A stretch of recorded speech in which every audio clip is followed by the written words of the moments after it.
Peta persaingan untuk memperebutkan posisi Cawapres 2024 masih dinamis. Hasil survei Poltreking Indonesia memperlihatkan 4 nama kandidat yang mampu meraih banyak suara di Pulau Jawa.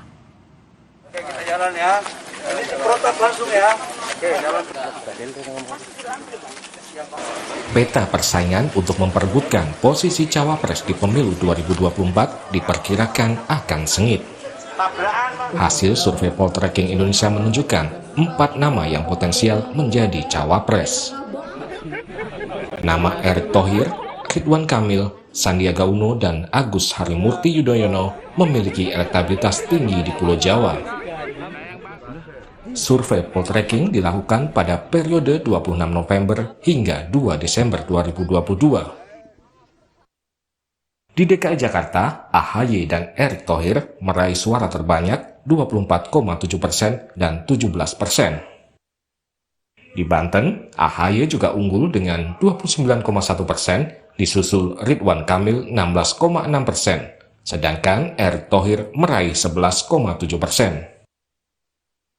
Jawa Barat masih dikuasai Ridwan Kamil dan AHY, sedangkan Erick Thohir di posisi ketiga dengan perolehan 10,3%. Erick Thohir meraih suara terbanyak di Jawa Tengah dengan raihan 25,4%, disusul Ridwan Kamil dengan 10,4% suara. Sosok Erick Thohir juga bersaing ketat dengan Khofifah Indar Parawansa di Jawa Timur. Raihan suara berbeda tipis. Khofifah 18,6, sedangkan Erick Thohir 18,3. Ini dari temuan survei kami di Jakarta, Banten, Jawa Barat, Jawa Tengah, dan Jawa Timur itu berbeda, tapi ada 4 nama yang hampir selalu muncul di 2 digit perolehan. Misalnya Jakarta. Di Jakarta itu dipimpin oleh AHY dengan perolehan 24%, tapi nomor 2 adalah Erick Thohir 17%. Yang di Jakarta, lalu disusul Ridwan Kamil dan Sandiaga Uno. Jadi Agus dan Erick memimpin Jakarta. Kemudian di Banten itu Agus, kemudian Ridwan Kamil. Dan secara selisih sedikit Sandi, kemudian Erick Thohir. Jadi Agus memimpin, AHY memimpin Jakarta dan Banten untuk Cawapres, kemudian diikuti oleh Erick Thohir dan Ridwan Kamil. Nah, di Jawa Barat itu Ridwan Kamil paling tinggi, Mas Ihsan, karena memang gubernur Jawa Barat, angkanya hingga 29%, disusul AHY dan Erick Thohir.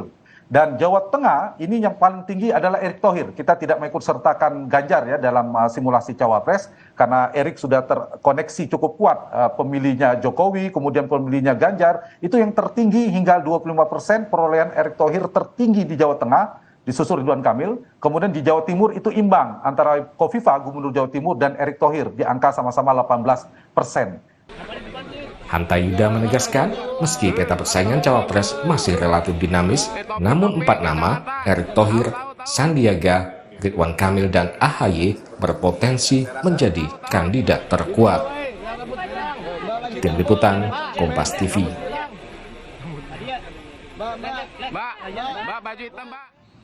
Survei Poltreking Indonesia menunjukkan ada 4 nama yang berpotensi kuat maju sebagai Cawapres 2024. Mereka adalah Erick Thohir, Ridwan Kamil, Agus Yudhoyono, dan Sandiaga Uno. Apa keunggulan mereka dan siapa capres yang cocok dengan mereka? Kita akan membahasnya bersama Direktur Eksekutif Poltreking Indonesia, Hanta Yuda, dan Dewan Pakar Indo Maju Institute, Lukman Edi. Selamat malam, Bapak-Bapak. Malam Priska, selamat malam Mas Edi, Lukman Edi. Malam, saya ke Mas Hanta dulu. Dijelaskan lagi Mas Hanta, gimana sih sebenarnya peta persaingan posisi Cawapres sampai sekarang nih? Ya, kami Priska melakukan survei tadi ya di Jawa, karena Jawa ini adalah penentu kemenangan juga secara jumlah DPT-nya hampir 60% berada di Pulau Jawa, 58%. Kalau kita kerucutkan lagi di 3 provinsi Jawa, Jawa Barat, Jawa Tengah, Jawa Timur, itu 48,sekian%, hampir 49%. Artinya separuh pemilih Indonesia berada di 3 provinsi itu. Ya. Karena itulah kerap di Pilpres, yang memenangkan 2 Jawa di antara 3 provinsi Jawa itu biasanya menjadi pemenang dalam Pilpres. Seperti terakhir Pak Jokowi di 2019 maupun di 2014 yang lalu, menang di Jawa Tengah dan di Jawa Timur. Nah, untuk peta capres sudah mengerucut di 3 nama. Kita tahu ya 3 nama AHY, di 3 nama itu Anies Baswedan, Ganjar Pranowo, dan Prabowo Subianto. Nah, untuk Cawapres menarik. Kenapa Cawapres menarik dan penting?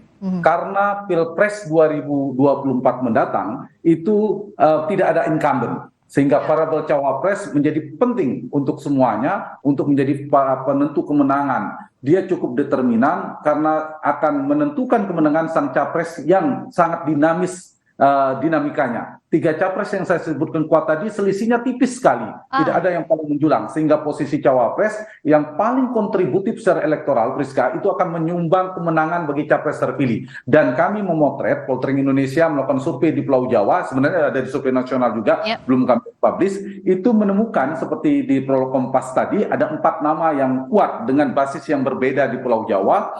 Nah, saya sedikit ya, Priska, dari 4 Jawa ini, ada 5 provinsi di Pulau Jawa ini, kalau kita perhatikan AHY menguasai DKI dan Banten, tapi juga di bawahnya ada Erick Thohir dan Ridwan Kamil di Jakarta. Nah, 2 provinsi ini DPT-nya 8,sekian%. Kalau RK menguasai Jawa Barat di DPT-nya atau pemilihnya basis 7%. Nah, yang menarik juga Erick Thohir menguasai Jawa Tengah dan Jawa Timur. Yang selisih tipis dengan Kofifa. Total DPT Jawa Tengah Jawa Timur itu berjumlah 25% DPT. Jadi kelihatan persebaran. Nah, ini menarik data yang disampaikan Mas Hanta. Kalau dari Mas Lukman lihatnya siapa sebenarnya yang paling potensial maju cawapres dari nama-nama tadi? Ya, saya membaca ada fenomena menarik di Pak Erick Thohir ya. Kenapa?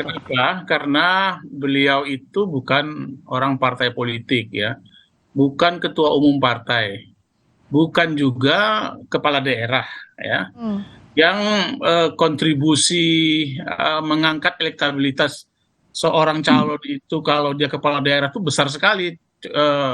Coba kita lihat tadi Mas Hanta menjelaskan bagaimana Ganjar Pranowo di Jawa Tengah itu sangat dominan.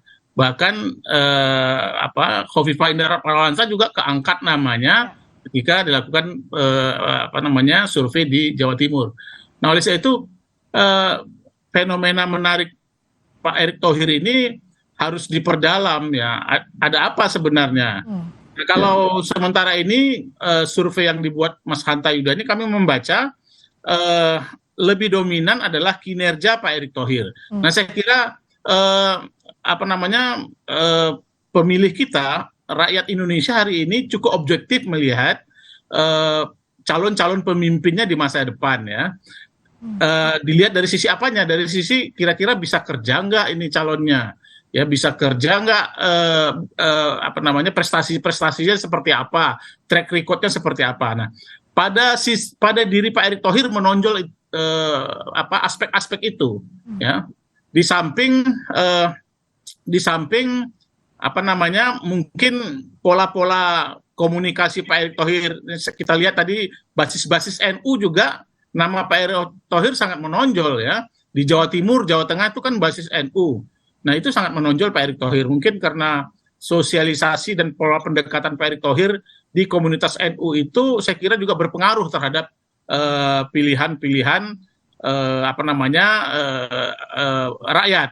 Nah, kemudian di menilai kinerja Pak Erick Thohir di kabinetnya Pak Jokowi. Nah, mungkin sebahagian dari rakyat kita ini sekarang ingin adanya keberlangsungan pembangunan ya, ingin adanya keberlangsungan pembangunan.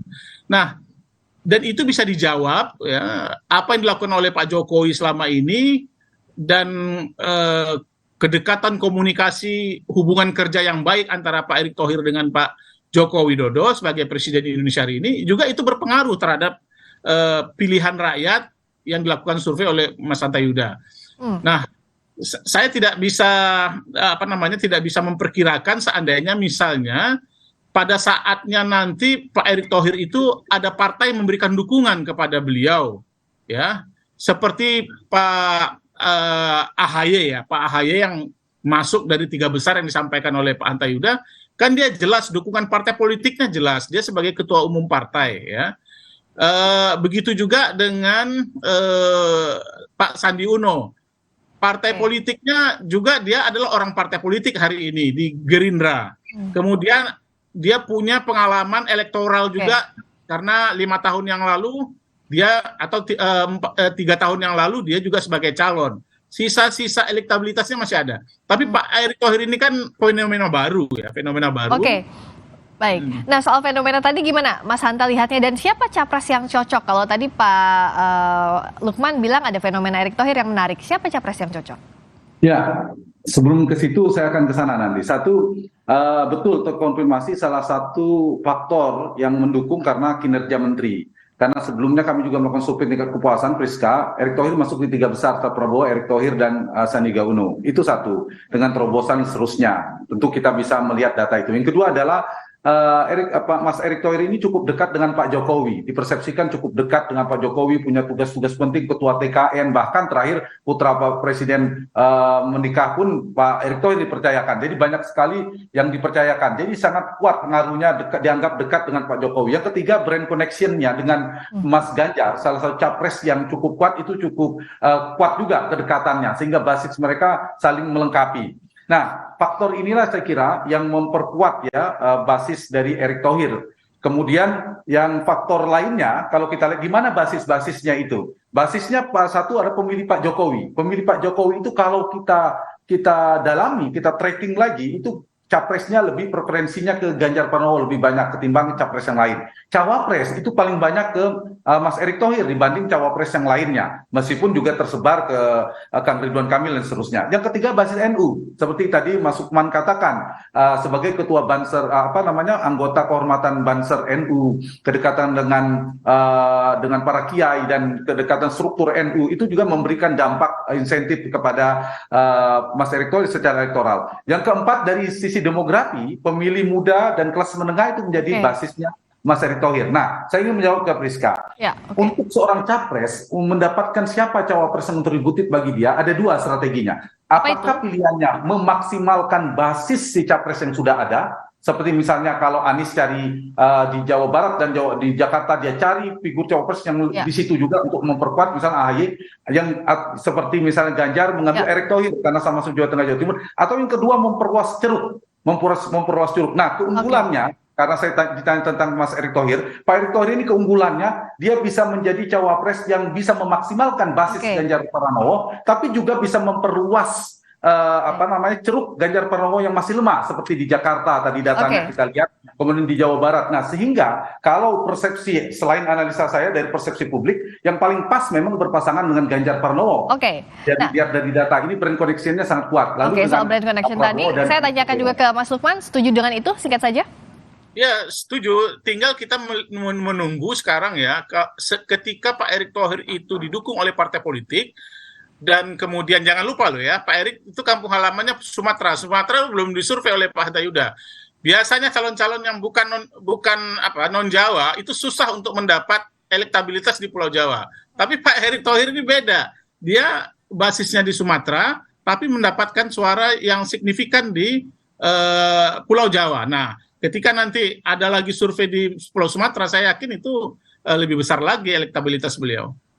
Catatan tadi menarik karena kita bicara soal bursa cawapres yang masih panjang, tapi nampaknya nama-namanya sudah ada yang potensial. Terima kasih. Tapi masih tetap dinamis, Priska. Ya, masih dinamis, masih panjang perjalanan kita ya. Ada di Erick Thohir, kemudian Ridwan Kamil, kemudian AHY. 3 itu yang keluar.